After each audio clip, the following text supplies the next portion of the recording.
Vicdanımda rahatım. Katılmadılar onlar. Cenazede kaldırdı. Ben bir kelime söyleyen kızı götürdüler. Ateşin içine attılar. 22 Kasım 2015'te götürüyorlar. 10 Mart 2016 ölüm haberi alıyoruz.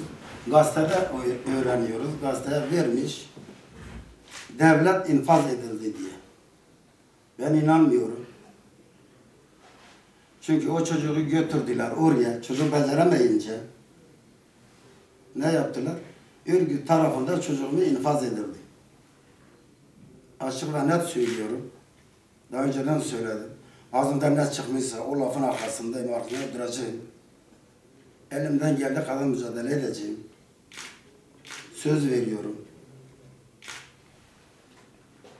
Ondan sonra Kürt davasıymış.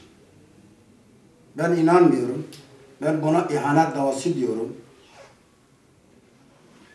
Sayın Vali Mutke giderken büyük bir şey var orada, lavha var. Zaten yazıyor orada. 100 sene önce. Yüzlerce askeri orada şehit eden Kürtler aynı şimdi devam ediyor.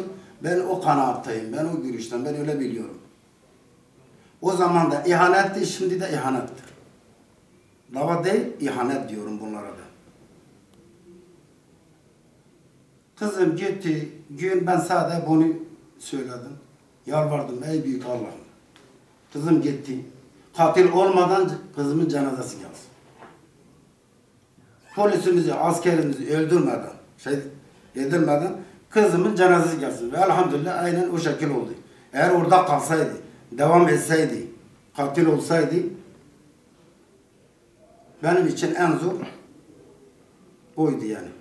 Siz bir acılı baba olarak, son olarak diğer ailelere anne baba olarak çağrınız nedir? Çağrımı zaten ben anlattım. Söylüyorum. Çocuklarına sahip çıksınlar. Götürüp rasman ateşin içine atıyorlar.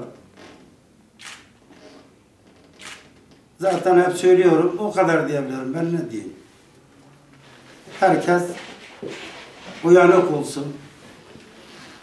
Eğer Kürt davası diyorsa belki ben yanlış söylerim. Bilmiyorum. Orada Sülüp'de en çok oy alan, şurada en çok oy alan, Cizire'de en çok oy alan kesimin evini yaktılar. Demek ki Kürt davası değil. Kandırıyorlar, götürüp resmen ateşin içine atıyorlar. Çocuklarına sahip çıksınlar. Ülkemize sahip çıkalım. Başka bir ülke yok. Gideceğimiz yere. Hiç olmazsa Suriye geldi. 3 milyon şu anda Türkiye'de barındırıyoruz. Ama biz nereye gideceğiz? Gideceği bir yerimiz yok. Böyle devam ederse, böyle destek çıkarsa, bu devam ederse Allah korusun. Onu diyorum.